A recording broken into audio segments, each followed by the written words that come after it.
A good workbench is the most important thing in your workshop, but depending upon your budget and your space, the right style for you might be different than someone else. I've gone from working on my garage floor to a couple sawhorses and a piece of melamine, all the way up to this awesome, sturdy workbench with a 2-inch thick top. And today I've put together 3 workbench builds from basic to best to get your juices flowing and figure out what the right one is for you. I've also got plans for all of them, and the first 2 are free. We'll start off with the basic workbench, where my goal with this one was to build it as cheap as possible. So that meant using 2x4s and MDF to make a large work surface with plenty of space. Now, finding straight material is the biggest challenge when you're using 2x4s. And what you really want to stay away from are the boards with twist in them. Now, an easy way to check for twist is to press down on the edges of a board. And if the 2x4 rocks, then it's got twist. And twist is bad. But you can also check the edges for straightness by pulling the boards together. Now, any gaps mean that one or both of those boards next to each other are not straight. So I went through the boards and set aside the straightest ones for the exterior of the work table for the top and bottom frame. I set a stop block on my miter saw to make repeatable cuts, and then I cut the frame pieces for the top and bottom shelf at the same time. The frames are the same size, so it makes it easy to get all the cuts done at once, and again get quickly into assembly. Now, the 48 by 40 inch top is bigger than any of my current work surfaces, so I had to build the frames on the floor. Now, working on the floor really stinks, but doing a couple things will make it a little bit easier, and it's going to make it as accurate as possible. So first, I cleared out a spot and I vacuumed up all the dust and debris off of the floor. And the spot where I normally have my workbench has this nice little hump in it. You can see my level rocking back and forth. But in front of my back shop cabinets, I had a little area that was almost dead flat, so that's where I'm going to build the frames. I laid out the long front and back boards for my frame, and I checked them against the floor. I found the flattest side of each 2x4 and I marked it as the top side to get the best shot at a flat table. Next, I brought the sides and the 2 inner braces in, and I repeated that process for each 2x4. After marking the best edges, I turned them all down towards the floor so I could reference that somewhat flat surface that I found in my shop. Now, as a recovering engineer, I'm a big fan of symmetry and precise layouts. So I made marks on the edge where I wanted my screws to be centered on the front and back. And then I grabbed a carpenter square and I marked the locations of the screw for an overly thought out process, which I love.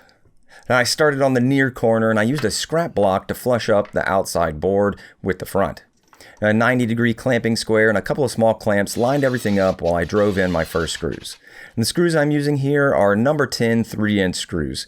I plan on having a lot of weight on the top of the table, and those bad boys are going to be way stronger than drywall screws, but they're probably overkill. You could get away with drywall screws more than likely. I worked my way down the front and lined up the braces on my layout lines, clamped them square, and then screwed them all in. The back frame goes on exactly the same way, and within just a few minutes, you have a completed top frame. I brought in the boards for the other frame, and I repeated the assembly process, but this time I used a cheap right angle clamp. This is one of my granddad's tools. You can see it's kind of older here, but you can pick one up for really cheap. It actually went a lot faster using this one versus the 2 clamps and the clamping block. I'll have a link to a similar clamp like this in the description below, along with the other tools that I used. After I'd got the frames all made, I cut 4 legs to length to connect them. I'm using 30-inch legs, which when paired with my casters and a 1/2-inch MDF top, it's going to give me a table height of 34.5 inches. You can adjust that for your height that you need. Now, each leg is connected to the frames with 3 screws. I laid out marks on each board for 2 screws that would go into the long grain of the side and 1 screw that's going to go into the end grain of the front or the back. Again, you don't have to lay it out this way, but man, it looks nice. To install these, I used a scrap block to position the leg flush with the front, and then I clamped it in place. I checked that the leg was at 90 degrees to the floor, and then I attached it at the screw locations that I laid out a minute ago. When attaching the second leg on the same side, you can really fine-tune in the angle of them as needed. You want to make sure that the legs are square and parallel to each other. And the easy way to check that is to make sure that the distance between the leg at the bottom and at the top is the same distance. If you're off a little bit, then you can just unscrew 2 of the screws on the leg, nudge it in place, and then reseat those screws. And hey, if you enjoy seeing a lot of different projects and getting helpful tips like these, then go ahead and get subscribed. I've got plenty more projects coming from simple to complex and everything in between. Adding the bottom frame goes really quickly once the legs are mounted correctly. I flipped over the assembly and I flushed up the front and back legs with the bottom frame. I used a clamp to hold everything in place while I attached the first 2 screws and finished up with the third one. When I finished up the base, I took a few quick measurements just to confirm that nothing got out of square during assembly. Everything looked great, so I went ahead and mounted the casters to the bottom before flipping it over. I'm cutting the top and shelf of the work table from 1/2 inch MDF.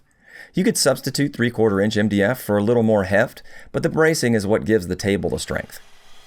The sheets were too big for my table saw, so I cut them down in the driveway, basically so I could just keep this whole floor heathen theme going on. But seriously though, I definitely need to get some work stands so I can cut these sheets off the ground, because it's just way better on your back and it's going to be better long term when I turn, 72. I slid the bottom shelf into place and I screwed it down along the perimeter, and I added a couple screws along the bracing to keep it from bouncing with any vibration. I'll show you how I laid out all the screws, but doing it on the top piece is going to be a little bit easier. So the top of the work table lines up with the corners. It's going to be flush on the front, but it'll have a small overhang on the sides. I actually plan on using that overhang for something later, but you could put another 2x4 there if you wanted it to be flush all the way around. I used a combination of a metal ruler and a carpenter square to quickly lay out my screws down to the nearest thousandth of an inch, because engineering. I lined the ruler up flush on one side and then overlaid the square on top of the ruler at every 8 inches. Then I just made a mark 3/4 inches from the edge to center that screw on the 2x4. And to get the screw locations for the inner bracing, I just visually lined up the square with the screws on the front, and then I laid the ruler up against it.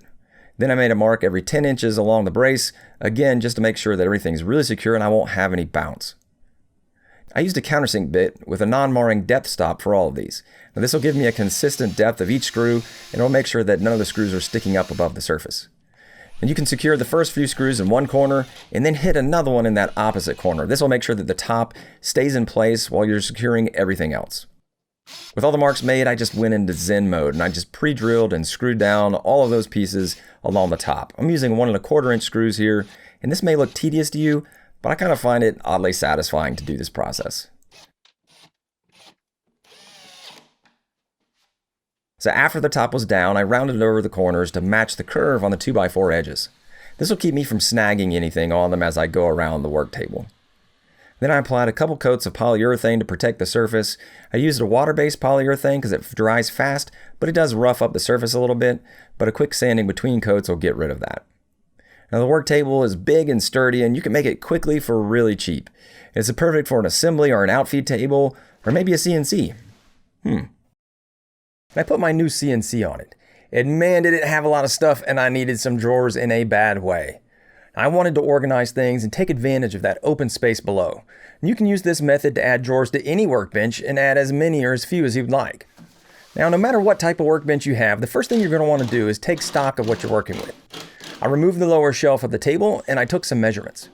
Now, I'm only doing drawers in the front portion of this deep table, so I'll split that bottom shelf in half later. I had 22-inch drawer slides on hand, so I'm designing the drawers to be 22 inches deep so I can use those. But you can change that to meet your needs for any size drawers that you want. The drawer cabinet design is basically going to be plywood sides with rails connecting them to define the drawer box openings and a divider in the middle. So I'm going to go with 2 shallow drawers on the left and 1 deep one on the right.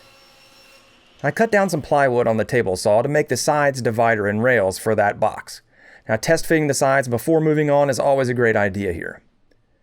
There are 4 rails connecting the sides, 2 at the top and 2 at the bottom below the drawers.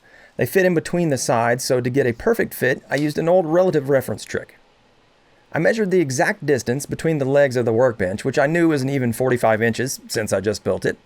But instead of trying to subtract the thickness of the 2 pieces of undersized plywood and get that number, I set my miter saw stop block to 45 inches. Then I just used 2 scraps of the plywood as spacers and made my cuts. And this left me with perfectly sized rails. After doing a test fit and giving a little nudge for some wiggle room during install, I cut all the other rails to size.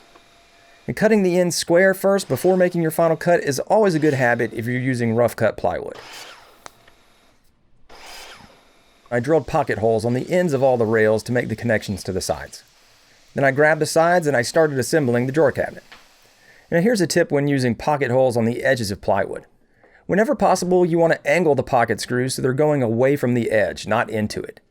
If you secure them going into the edge, you're much more likely to blow out the plywood and have a connection issue there. I clamped the sides together and I secured one screw on each end, and then I removed the clamp and secured the other 2 screws. Then I flipped the sides around and did the same thing for the other top rail. Now to attach the lower rails, I turned the drawer cabinet upside down and I used the divider as a spacer. I had cut another piece the same width as the divider so that I could use it in this step as well. And I'll cut that extra divider down to be a deep drawer side later.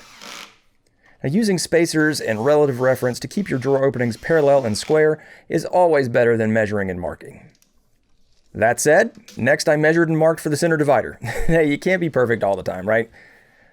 I'm putting my divider right in the center, but again, you could split this however you wanted. If you wanted to do a 60-40 drawer split or something like that. I used a square to position the divider, and then I clamped it in place on the front and the back. Then I pre-drilled 2 countersunk holes on each bottom rail and secured it with 1 1/4 inch screws. I flipped the drawer cabinet over, and you can see how it's coming together here. It's just going to slide right in place. So after checking the center divider again, I drilled and screwed it into place on the top rails as well. Then I moved the work table back into place and I was ready to put the drawer cabinet in. And on a side note, if you just wanted a solid open bottom, you could just leave that bottom shelf installed. I removed it because I'm going to be doing a sliding tray here. Now the assembly was a perfect fit. Maybe too perfect, actually. I realized later there's a small hump from a knot on the lower right 2x4 that was hanging things up. So you probably want to check your base before you go all Happy Gilmore and just start banging in the cabinet. But after a few hundred little tap-tap-taparoos, I got it right in place. And speaking of tapping, feel free to tap that little subscribe button if you haven't already. Now, the drawers are going to be inset into the workbench frame, but overlaid on the drawer cabinet that I just put in. So I pushed the box back the thickness of the plywood drawer fronts, and then I secured it to the side and the top bracing with countersunk screws. The backs of the plywood sides weren't totally secure since I didn't use a bottom connector. So I cut a 2x4 to size and I added a third upright support to each side of the workbench. This gave me a place to secure the back of the cabinet box at the top and the bottom to make sure those drawer slides will align properly. But if you're using a more rectangular workbench, then this shouldn't be an issue because it's probably not going to be this deep. Now I wanted the sides to be nice and steady because I'm mounting drawer slides in a large pull-out tray on the bottom. It's a nice option for low storage to have this tray down here because it's easily accessible. Or I could also put another robot machine that might kill me in my sleep one day. I don't know, either way. Anyway, I just cut 1.5 inch strips of plywood to make the frame for the pull-out tray. I used the same spacer trick on my miter saw to cut the tray front and back to size, as well as the sides and inner bracing. Now for a clean look, I'm using pocket holes on the inside faces of the sides of the tray frame. I clamped the parts down on my workbench and I assembled the frame with 1 1/4 inch pocket screws. And here's why I said when possible before. To get the best connection, I'd want the pocket holes on the outside of the frame so that the screws would be going away from the ends of the front piece. But sometimes design aesthetics override optimal screw placement. And that's okay, I guess. I'll be using the bottom shelf I took out earlier as the surface for the tray. But first I needed to cut a piece off of it for that back stationary area that's not going to be covered by drawers or a tray. I measured the distance behind the drawer cabinet that I'd installed, and I ripped that 1/2 inch MDF bottom to size to fit it. Now since it already had countersunk holes in it, I just reattached it in place in the same spots. I'll use this back area to store a dust vacuum, a computer for my CNC, and also accessories for the other robot, which is actually going to be a CNC laser. Now next I needed to cut the leftover shelf piece to fit the pull-out tray. I ripped it to its new depth from the table saw. I attached the freshly cut tray top to the frame with 1 1/4 inch screws, countersunk and spaced haphazardly throughout. Just kidding. You know that I spent 10 minutes laying those out. I'm using an Accuride 3607 drawer slide for that bottom tray. It's got a cool feature that allows the tray to lock in the out position. It installs like any other drawer slide though, and I just attached it to the side with the mounting screws. Then I used a 1/4 inch piece of ply as a spacer, and I put the tray in place and then secured it to the slides before pulling it out and making the final connection. Now next I got to cutting the parts for the drawers. I just have the 2 shallow drawers on the left and 1 deep drawer on the right. So I cut parts for 6 sides and their fronts and backs. The drawer assembly is pretty straightforward using pocket holes on the fronts and backs. I've actually gone to an even easier method than I used when I shared my Easy DIY Drawers video last year. I no longer cut the grooves in the bottom to hold the panels. I just go with a full-size bottom panel that's glued and stapled to the bottom. Now, this approach lets you square the bottom with the panel and it holds it in place permanently with no rattling.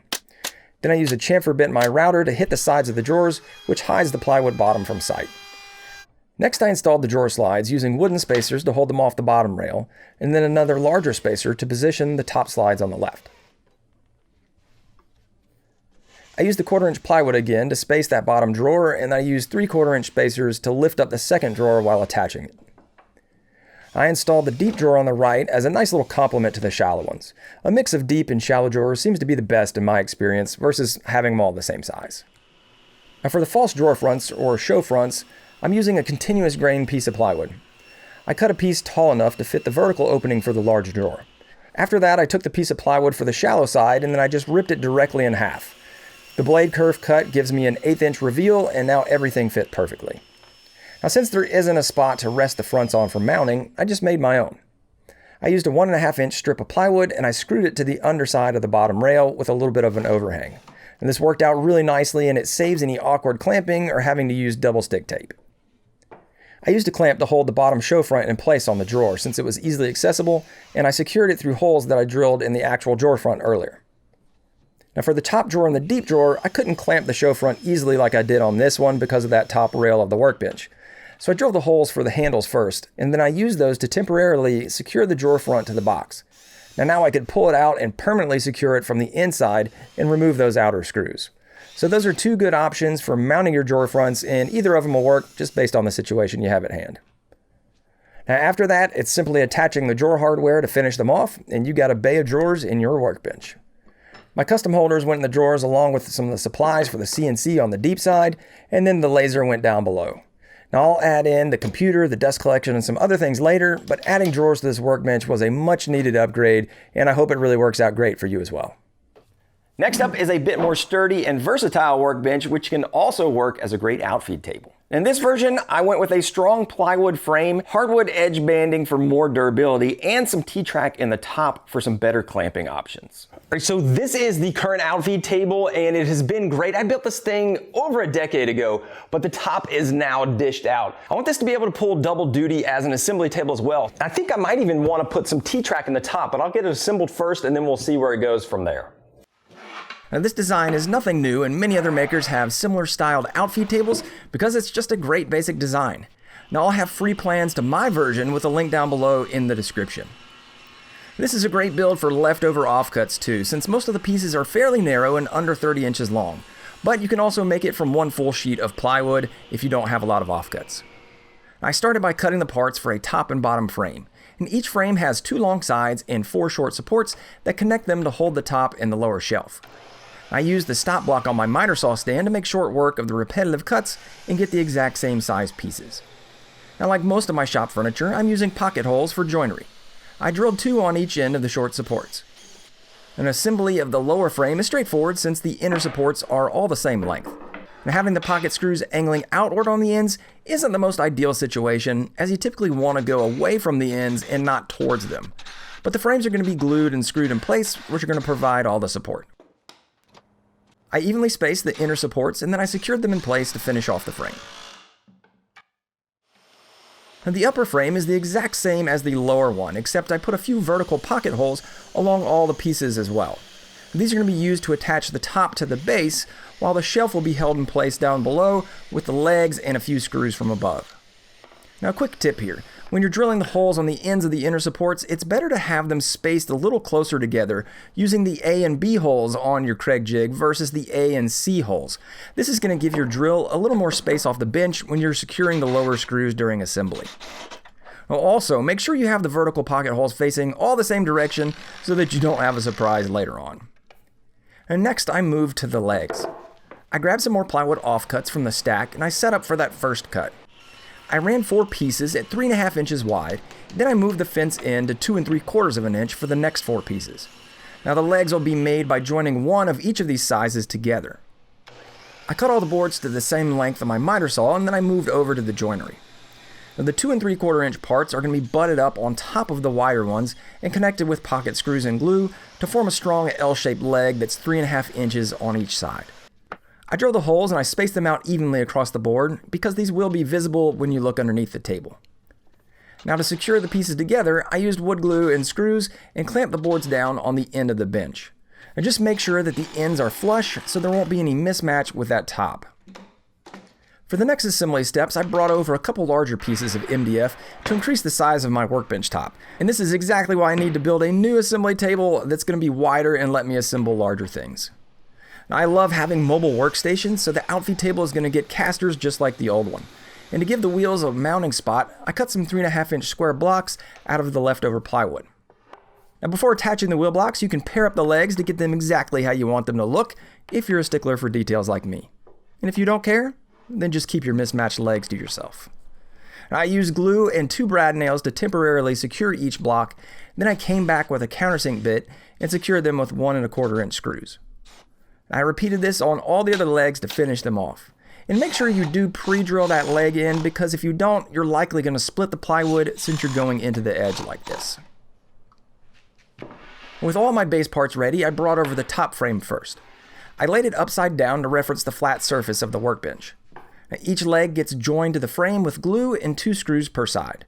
I didn't need to clamp anything in place here, since the screws pull the legs in tight to the corner. And here you want to make sure that both the leg and the frame are flush to the table. Any dust or debris that gets under either of those would raise it up and translate through to an uneven surface mounting to the top. And next I flip the table base upright and I put the lower frame into place. It should slide right in and rest on the caster blocks at the bottom of the legs. I didn't add any glue to these joints since it would have made a mess sliding in there, and the blocks are glued and screwed in place, which will give it some good support. I'm making the top for the table from extra MDF I had on hand, which wasn't the best idea, but more on that later. I ripped the MDF to width and then I cut it to length with my Kreg track saw. And since MDF isn't really durable and it doesn't make for a good edge, I decided to trim it with some hardwood. I picked out a thick piece of poplar, and I thought I would mill that down to 1.5-inch wide by 3/4-inch wide trim stock. Now that I was done using my table saw, I could remove the top from the old outfeed table and use it for the lower shelf. I cut it to length with my track saw, and then I cut it to width on the table saw to fit the opening. And even though the top was really beat up after a decade of use, I just flipped it over and that underside was clean as a whistle. I slid the lower shelf into place on the frame and I secured it to the cross supports with a few screws. And then I went back to salvage some more parts from the old table. All right, I've gotten the top off and I'm actually going to salvage the wheels off of the old outfeed table. But before I do, I just wanted to show you real quick. I have people ask a lot, hey, is it okay to build with less than 3/4-inch material? These legs are 1/2-inch plywood. I had this table for about 10 years and the legs have held up great. It was this top that was just, you can see the flex on it as I hang here. So the top wasn't enough, but 1/2-inch for the legs is perfectly fine. And if you want to build with 1/2-inch, it can take a lot of weight, but it's better for the vertical members. I wouldn't do 1/2-inch for these members here. I would make these sturdy. Worst case scenario, you just remake it with something stronger. I flipped the old one over and I removed those 3-inch casters and I disassembled the rest of the table. Come on. Then I moved the new table to the floor and installed the casters on the bottom of the legs. Now before flipping the table back over, I put down the MDF top to the floor so that I could attach it. It's going to be much easier to secure the top this way than crawling under the table later. And I just really hate that I even have to think about this, because in my 30s I wouldn't have given it a second thought.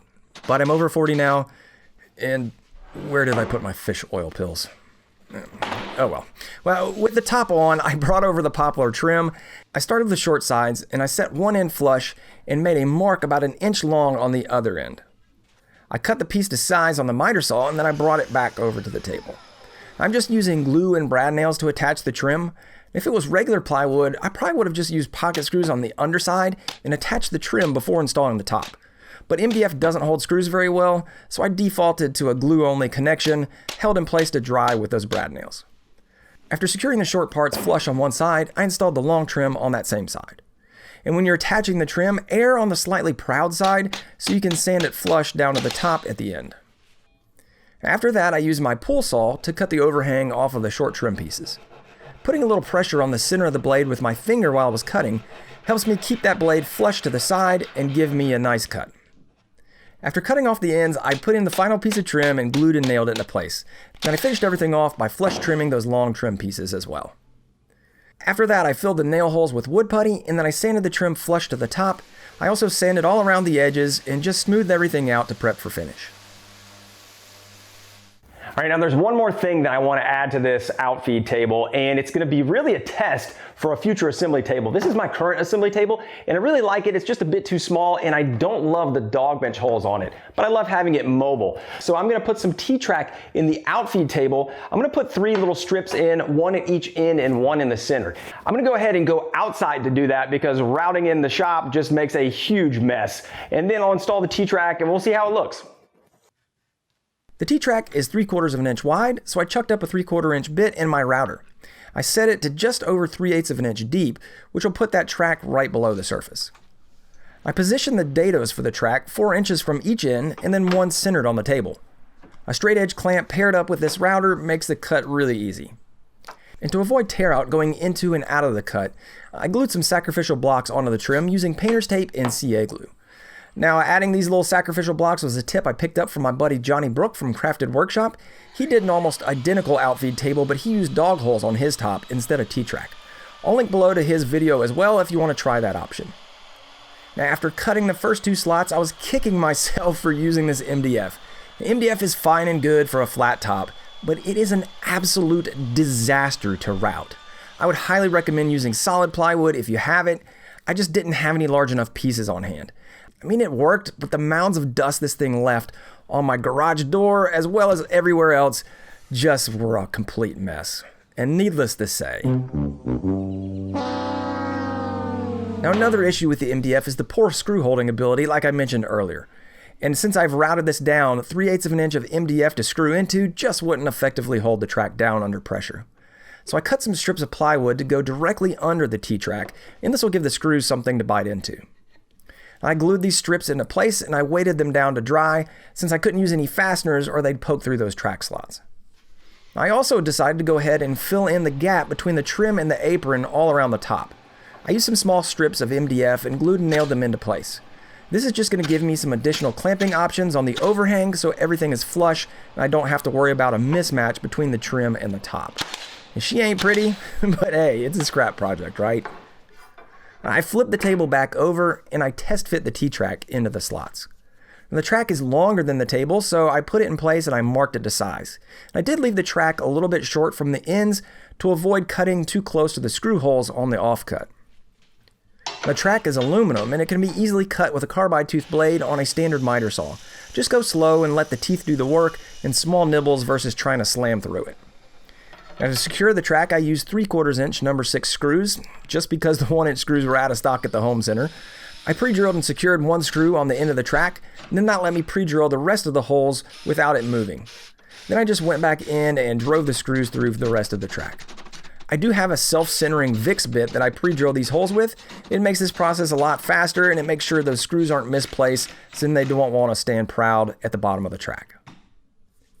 And to give the top some protection, I also added a coat of marine-grade water-based polyurethane. I applied everything with a foam brush, and as I was putting it on, some of it did get onto the T-track. I just came back and wiped it off with a cloth before moving on. I rolled the table into place, and it is ready for action. The top of the outfeed table is just lower than the miter bars on my table saw sled, so when I'm using that, I don't have any interference. This was a great offcut project and is a great upgrade for any shop.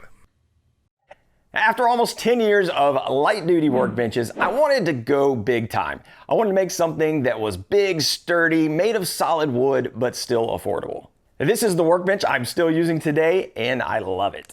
I've been using this commercial workbench, and it's okay, but it's definitely not wide enough for the type of cabinets that I usually build. It also has way too many dog holes in it that are spaced too tightly together, and it's just not as sturdy as I would like because it doesn't have a lot of weight to it. So today, I'm gonna build a workbench that's gonna solve all those problems, and it's gonna cost less than $150. I'm Brad from Fix This, Build That. Let's build something awesome. The biggest cost in making a workbench is material, so to keep it down, I'm going to be using some southern yellow pine, which is construction grade lumber for this build. It's going to allow us to have a nice thick solid top, but the downside is that as we start ripping this apart, since we have wider boards, it may start to twist and turn on us. So let's cross our fingers and hope that doesn't happen.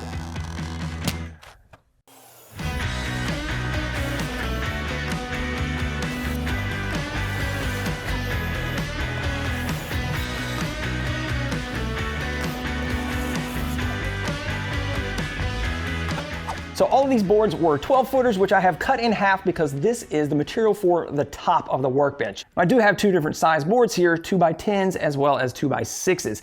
Now I really just wanted all 2x6s, but the quality just wasn't there. I could only get so many, and so I had to go to the 2x10s. Because what I was looking for is really have a nice edge on the boards, because I'm going to be ripping them down the center and then folding them up. And so that edge being clean is going to give me a nice clean top with as little defects as possible. There's a lot of different options as you go down the lumber aisle between sizes and types of wood. Now right off the bat, you might just be thinking, I'll just grab some 2x4s because they're cheap. Well, that's not usually a great idea because they have a lot of small knots in them, and also those edges can get really gnarly at times. And then the color of them is going to range from this pale white in the whitewood up to this really splotchy pink that you'll see in some of those, which I don't even honestly know what that species is. So what you want to do is head to the back of the store and go where the large construction grade lumber is, so your 2x6 to 2x12s, because typically those boards are going to have much fewer knots, even though the knots will be larger because they come from the bigger trees. Now you can get them in lengths anywhere from 8 foot all the way up to 16 foot. Then you can just go through those boards and pick out the ones that are the best, no matter what size they are, because you can figure out the cut list to make it work for you. And if you've been a good woodworker, maybe the Wood Fairy will have brought you some nice straight boards with no knots in them at all. Although they may just have some surprises waiting for you inside. That did not take long at all. I was about a third of the way through my second cut and it started bogging down on me, and that takes a lot because this is a 5 horsepower table saw. If I look down here at the back, I can see that the board is pinching the riving knife. So I've had this happen to me before, and I'm gonna put some shims in between the wood to try to just open up that gap so it's not closing down on the blade. Hopefully I will not have to do this on every single board, but yeah, the joys of working with construction lumber.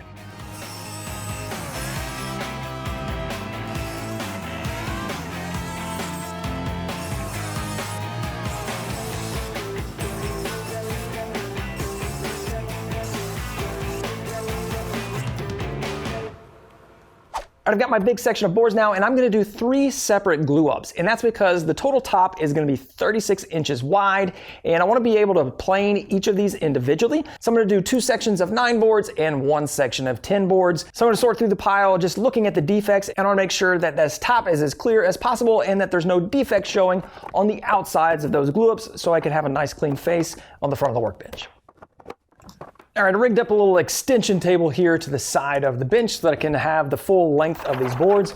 I kind of wonder, do you think the bench knows that I'm making its replacement on top of it? Cold. All right, so I'm going to dive into the glue up, and there's a lot of surface here to apply glue to. As I go through, I'm going to clamp these to the boards because I don't want to wait to push everything together until I get all the glue down, because it might start tacking up on the front side before I can get to the back. So wish me luck here. We're going to jump in and see how it goes. That was not nearly enough, and that was probably far too much.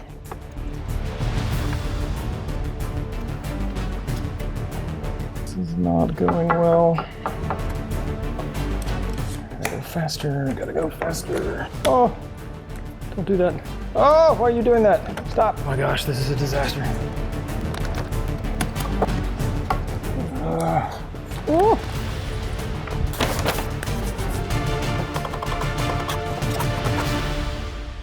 Okay.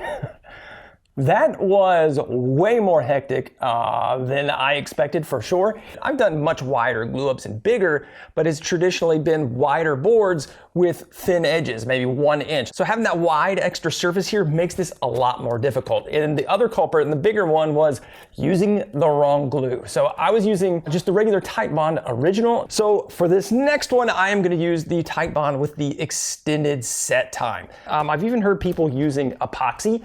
But yeah, that was kind of a disaster. But for this next one, we're gonna change it up, and hopefully it'll go a lot better. Oh boy. Now, one thing that you should definitely watch out for is if your boards do start to kind of crook or bow, then that can show in the glue up. And so I had some boards here that were a little wobbly, and that meant that the center was lower than the sides because it was teetering on this center clamp. So I went ahead and I used my electric handheld planer right here on the center. You could obviously do that with a handheld planer as well. and so now it sits nice and flush. Now there are other boards that were cupped so the center was up, and I did the opposite there. You could also use some clamping claws on the top and the bottom to help try to get them into alignment, because anything that's off, you're gonna have to plane that all down, and it's gonna make your top a lot thinner, and I wish I had done that on the first glue up. That'll do. All right, I've got a couple of the glue ups here, and what I need to do now is get them all to the same thickness and make sure that they're completely flat on both sides. Now, wrestling these monster slabs around was no easy feat, and it was giving my planer all it could take. Now, that is a 15-inch planer, and if you have something smaller, you may have to go to actually 4 sections versus 3 like I did.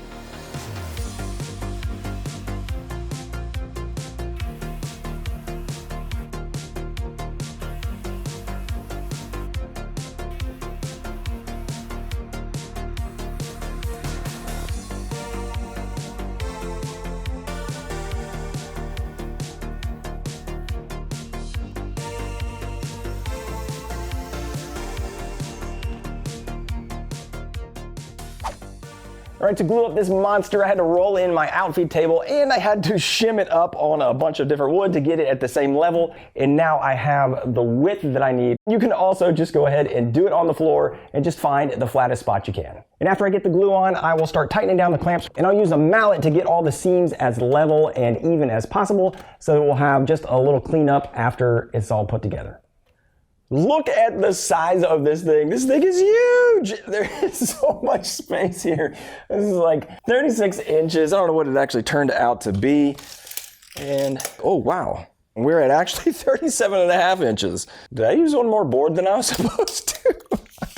I do have COVID right now, so my brain's a little foggy, but this looks awesome, and now I'm gonna cut it to size.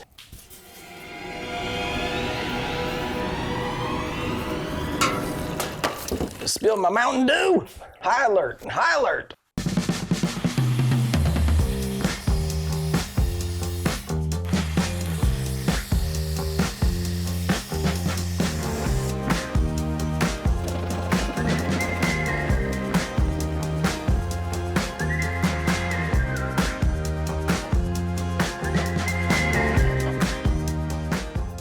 Now, getting a flat top is super important, and I just finished up working on the top with this hand plane, and basically it's just knocking down the seams and then using my level just to check where things needed to be lowered and doing that across. Now, you can decide how close you want to get that to flat. I am going to try to make it perfect. Now, you can also use a belt sander if you don't have a hand plane. That's an easy way to do it, but it's going to generate a ton of dust, so you may want to do that outside. I don't use hand planes a lot, and I was getting some tear out where the grain changes directions between boards, so you want to be careful if you are hand planing, watch out for that. But you can finish off with a hand sander and smooth everything out, and if you have a little bit of tear out here and there, that's okay. But this top is looking great. Now I can move on to working the base, and we'll come back later for the dog holes.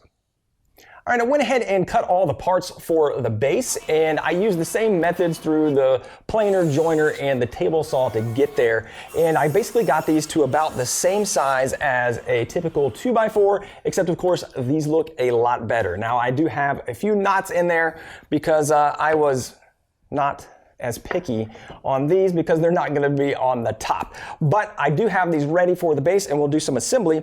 But I cut everything to size using this cut list, and I do have plans available if you want to build your own workbench. I'll have a link down below in the description where you can check those out. But right now I'll get into making the legs, which will show how those go together to support the stretchers and the top. So the legs are going to be 2 pieces that are going to be glued together, and that will give them a real nice, beefy, sturdy leg.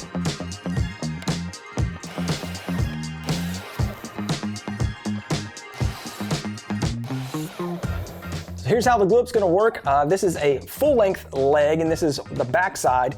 And then I'm going to glue on 2 other pieces, and it's gonna make the joinery in between them, so one on the top and then one in the middle. And I've got it up on some little scraps here, just so I'll have some room to put the clamps on. So I'm gonna go ahead and start gluing these in place and use the spacers to make sure everything's good.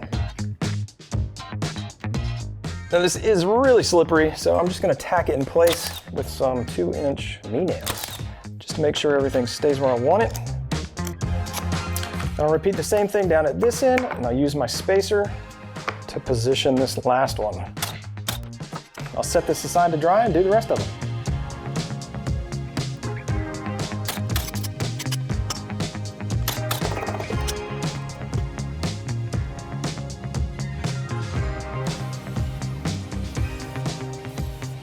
I've got everything now for the assembly for the side. I went ahead and cut the stretchers to length for the top and the bottom, and these will get attached into the joinery that we made a little bit earlier. But before I do that, I want to drill some holes in the underside of the top stretcher, and those will be for attaching the base to the top. I'm going to go ahead and pre-assemble this, and then I'm going to drill some pilot holes. Because once you get glue in there, it's kind of like wrestling a greased pig, and it starts moving all around. So I'm going to go ahead and pre-drill in the dry fit, and then that way when I put the screws in, it'll just go right back in place where I put it.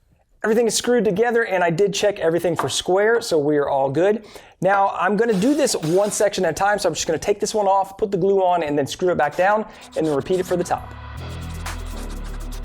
And to cover up the screw holes, I'm just going to plug them with dowels and then flush cut them off.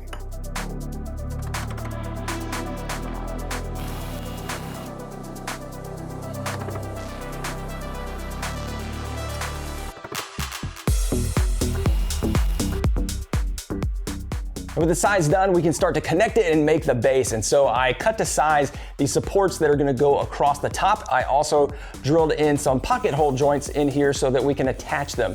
And that'll allow us to conceal the joinery and give us a nice strong connection. And since I have this nice huge top, I'm gonna use it to assemble the base.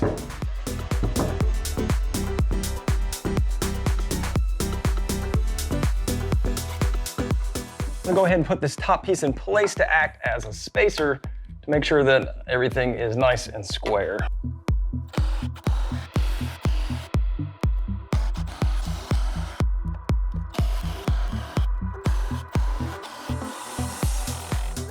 Before I move on and attach the shelf stretchers there, a quick public service announcement. If you have two different screw lengths out and you're not gonna use the longer screw length, just go ahead and put that away. Because if you don't, you may end up going through your workpiece and screwing your clamps to the actual workbench.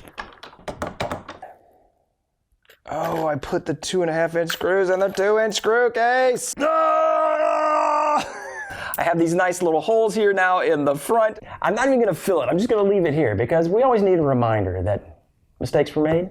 We're not perfect, and we're gonna move on and do the best we can, so.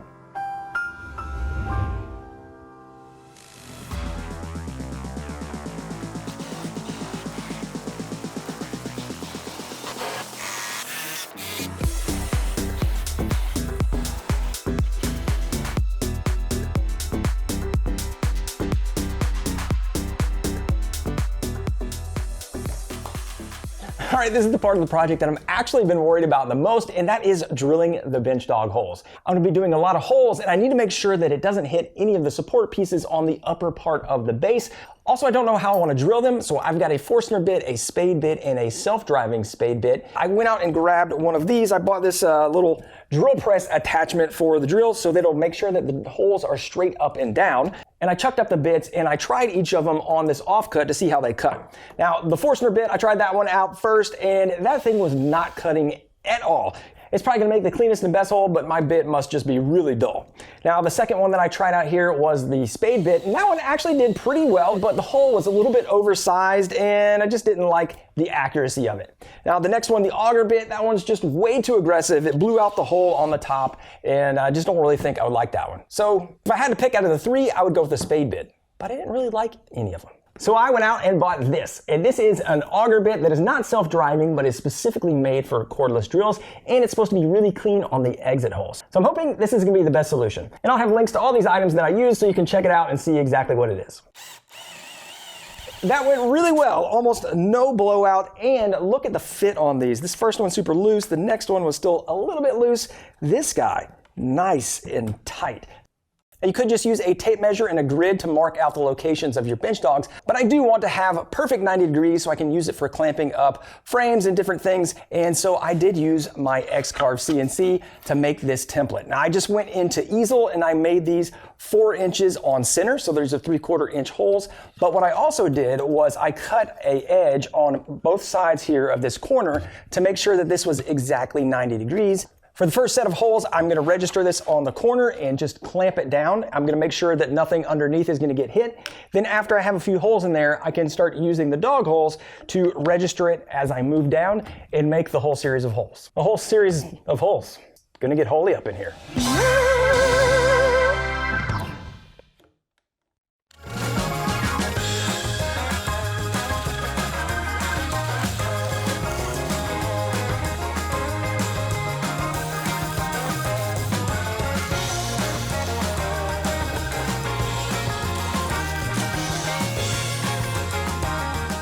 All right, I got 3 rows of holes all the way along the front edge of the bench, and that drill bit is a beast. That thing is amazing. It's working really, really well. Highly recommended. Now at the beginning, I mentioned my old bench had too many holes, and they are 3 inches on center. So the 4-inch on center on these is gonna help out. But what I'm gonna do is I'm only gonna run another row of 3 holes on each end and leave a large area on the bench that doesn't have any holes at all. If I want to add more holes later, I can just grab the template, I'll store this away somewhere, and I can easily add a few more in a few minutes. All right. Woo. The top's looking great, and I put a little chamfer around each of the bench dog holes just to help to keep them from the edge getting blown out. Now I just need to get this ready for finish, but as I was doing that, our editor Chris came up with an awesome idea, and he said we should put a little customization to it and get a little nameplate for the front. And so I made this. Check this out, this is so cool. Since I had the X-Carve already going, I went ahead and pulled our logo into the easel software and carved this out, the little roughing pass, then switched over to a 60-degree detail bit for all the little details of our logo. Then I backfilled the letters with some Total Boat high performance epoxy, and I used the black obviously for the logo and the this and the that, and then the red with a little hint of black to tone it down for the fix and the build. This is so cool. I think it's gonna look awesome on the front of the bench. For the finish, I'm gonna keep it easy and go with an oil-based finish because they're really easy to repair versus a film-based finish like polyurethane. I'm using Rubio Monocoat because it goes on really easy and it dries almost instantly after you wipe off the excess. Goodbye, old friend.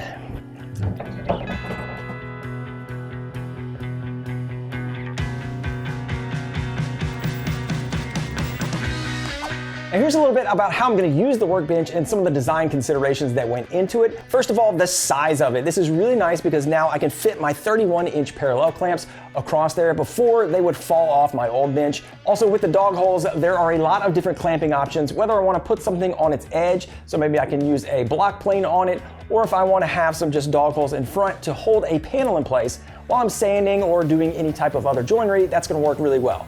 But my favorite way of clamping is using face clamps, and so I left a large overhang all the way around the workbench, the same as my other one. And that allows me to clamp things in place if I'm doing face frames or anything else. And speaking of the top, this thing is so thick and sturdy, it is super heavy, so I can't really move this thing around if I'm banging on it. I did leave the shelf down below open because I am to be adding some modular storage down there. I'm thinking some drawers, at least on this side of this lower cabinet, and then on the end, I can hang some of the clamps and things that I use the most. But maybe the thing I'm most excited about is getting rid of this whole situation. The dust extractor for my sander and the hose lives over here underneath the wing of my table saw. This is a horrible place for it because it sticks out and it's kind of all janky here anyway, plus it's obviously a tripping hazard. I'm gonna get started by making a box for those drawers that are gonna go underneath.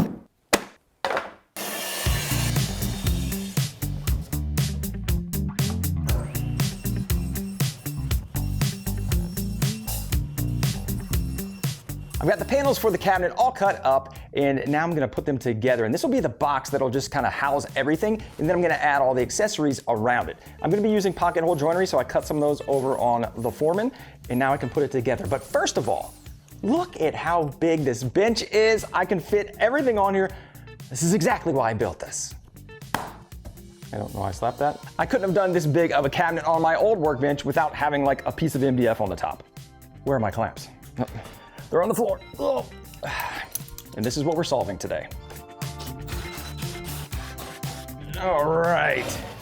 So I've got a center divider because I want 2 bays of drawers, and then I'm going to have another piece that goes on top, and this is where the cool little tray will be. So I have the piece also for the front because this is not full depth, and I'll use these 2 pieces to center up that top shelf, make sure that it is parallel to the bottom. I was just about to screw this thing together, and then I saw this. just a big, nasty void right in the plywood. And this is the type of thing that will drive me absolutely insane because I like a nice, clean, perfect look. But I'm trying to get better, and we all know mistakes were made, and they obviously made a mistake here, so we're gonna leave it. Maybe.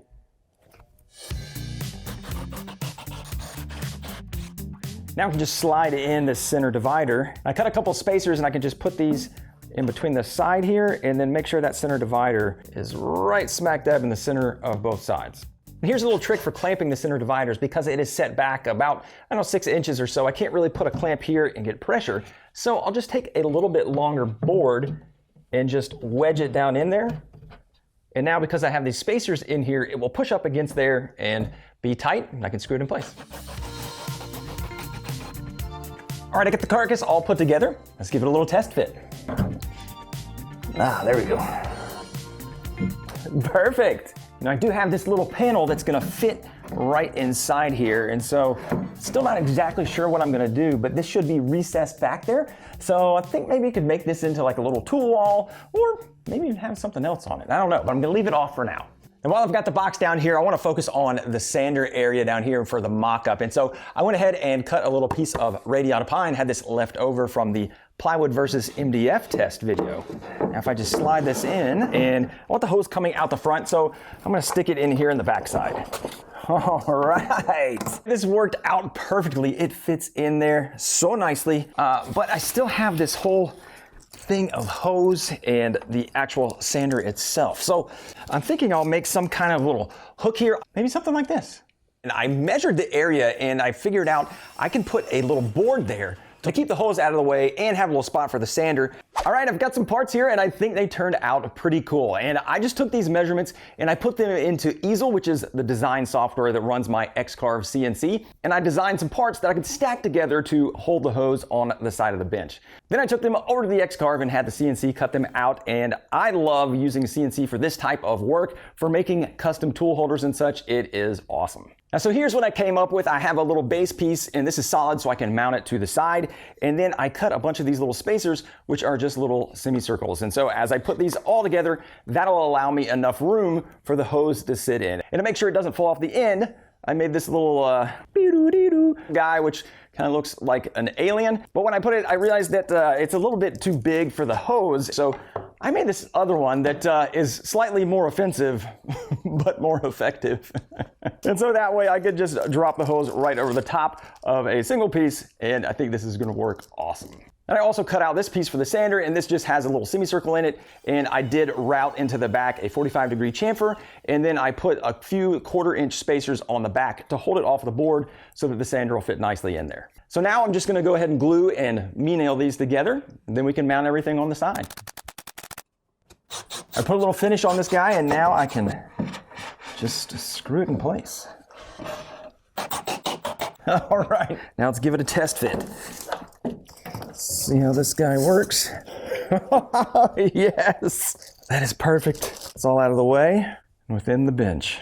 The next thing I want to bring to the workbench is my small clamps. I have them all stored over here behind the drill press. They're kind of hard to get to, and I use them all the time. So I want to put them over here on the side. But that's not the whole story. There's more clamps, and I'm embarrassed to show them to you, quite frankly. This is one of the best kept secrets on my YouTube channel, and that is what the underside of the old workbench looked like. And here it is. Just a hot mess of clamps and bench dogs and work holding. I don't know why I never organized this or built anything down here, but I just never did. But now we're gonna solve it. I'm gonna take all these clamps over and start laying them out and see what we can figure out. I've got a bunch of my clamps up here. I'm sure there's some stragglers around the shop, but this is most of them. Now, I don't think I'm gonna be able to fit everything, but I did cut a little sheet that will fit in that exact opening on the side. So what I'm gonna do now is start stacking these on here and just kind of see what kind of layout I can get and see how many I can fit in this space. Okay, after far too long trying to figure out exactly what I wanted on this, I just decided to kiss it instead. That is, keep it simple, stupid. Or was it keep it Stupid simple. Whatever it is, I'm gonna make it totally simple and just use a couple 1-inch dowels, because what I realize is if I make specific things here, then I don't have a lot of adjustability. But pretty much all of these clamps can just hang right on a dowel rod. So I don't have to have specific kinds in specific places. I can just hang whatever I need to, and then the longer ones can hang down, and I can just scoot ones back and forth, have some long ones there on the side because they weren't really fitting real well in this layout. And if I don't like it, I can always adjust it later. Now, this is gonna be a much simpler solution as far as the setup, and to make the brackets, I just got these little guys where I'm going to put the 1-inch dowel in there, and I did cut these over on the X-carve because it makes stuff like this so fast and easy. So I've got this cut down. I'm just gonna put the 1-inch dowel into the holes. Now I've got the dowels right in here. There we go. And I will secure these with some screws, and now my clamps can sit right on there. All right, let's see how everything fits. See here, the long ones can go down below. Oh, and these even just fit. I can maybe stack these like that.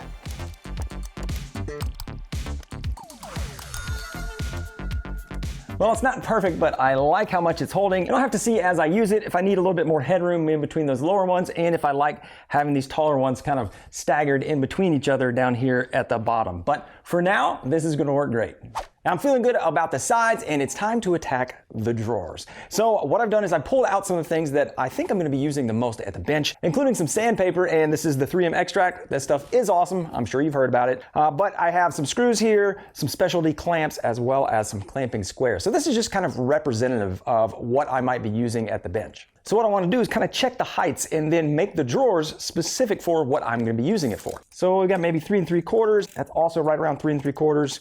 These are just a little bit over 3 inches, and these are only maybe 2. So it seems like if I make some drawers that are about 4 inches deep, that's going to work really well for here. Now the thing I have to work around is the opening that's already in the cabinet. So that is about 17 inches. So I don't think I could fit 4 of those 4-inch drawers in there. So I'm going to have to play around. So maybe I'll make that top one even a little bit smaller and have that for some of the thinner things, and then have the larger drawers behind it. But I'm going to play around with the dimensions a little bit, and then I'll go over and start cutting some parts. All right, I've got all the parts laid out and they're ready for assembly, and I did decide on doing 3 drawers, 2 smaller ones, and then a large one on the bottom. Now, I went ahead and cut all the parts on the table saw, did a little bit of joinery over on the Foreman, but I did something a little bit different. I pre-finished everything with a varnish. I used a Total Bolt Halcyon Clear and put it all over everything, including the bottom. And I was a little concerned about doing this because it will be glued to the bottom, and I want to make sure it's a wood-to-wood connection, but I just left a little strip around there that didn't have any finish on it. So I think this is gonna be great, and it's gonna save me a lot of time, and I don't have to get all the goopy mess out of the corners anymore. I like this.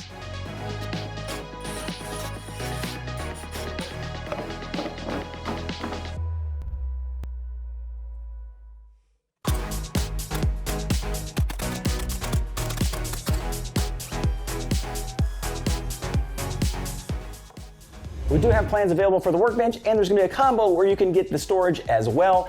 Link down in the description if you wanna go check it out. All right, the drawers are ready to go, and my voice is a little deeper today because apparently I'm coming down with something, but we'll finish this today and be done. I went with a Goldilocks approach here. I went with a larger drawer for the bottom, kind of that 4-inch drawer that I had talked about, and then an even smaller one for the top. I think that's gonna work out really well. But if you don't know what size to make your drawers, like I've made dozens of drawers and I still kind of waffle when it comes to sizing them, just, go for it. And you can always remake the drawers if you need to. Not a lot of wood involved in that. So don't feel like you're trapped, just make something and move forward. But now it's time for me to move forward. I'm gonna pull up that cabinet up here and get these guys mounted. I've got some full extension drawer slides here. I cut a few spacers to help me install these along the way. And I'm actually gonna turn this up to make it easier so I don't have to fight gravity.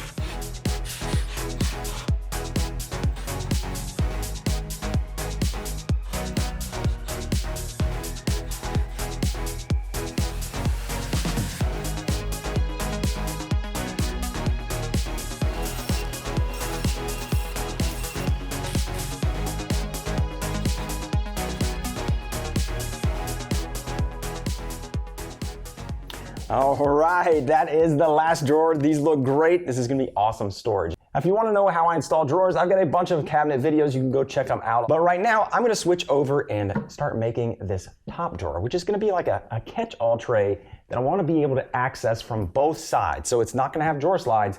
It's going to be friction, and I'm not sure exactly how I'm going to do the runners, but I'll start out by making that drawer. Okay, change of plans.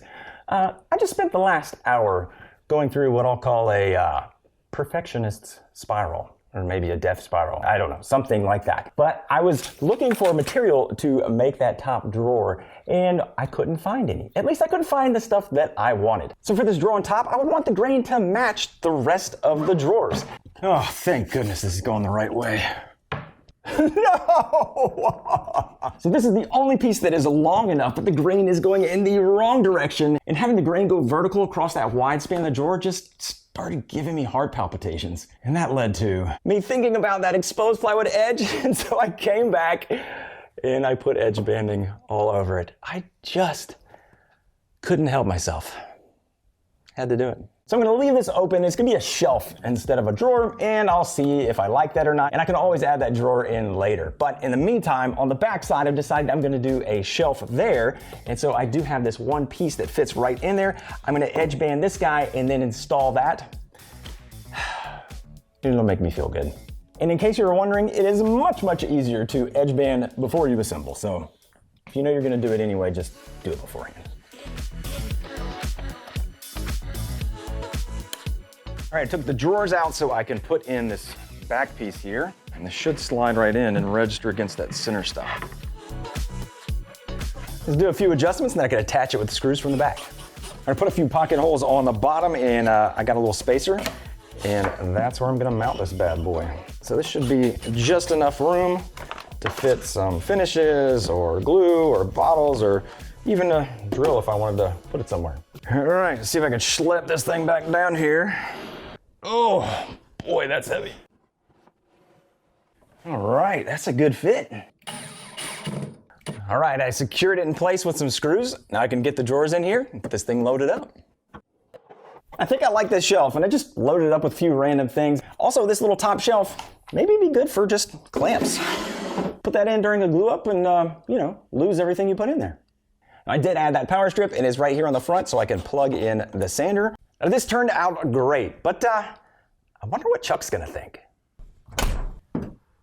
Well, la-ti freaking da, he did it. Look at that thing. That's pretty cool. I bet he took about 3 hours to figure that out though. Now, what's he got on that other side? Look at this, he got 6 drawers in here. Got a big one, a small one. Bet I could put my Stretch Armstrong right in there. He's even got a sander on there. Hey, we're back at you, buddy. If you've got a messy shop, I've got 13 ways to get organized and make it easy to enjoy your woodworking.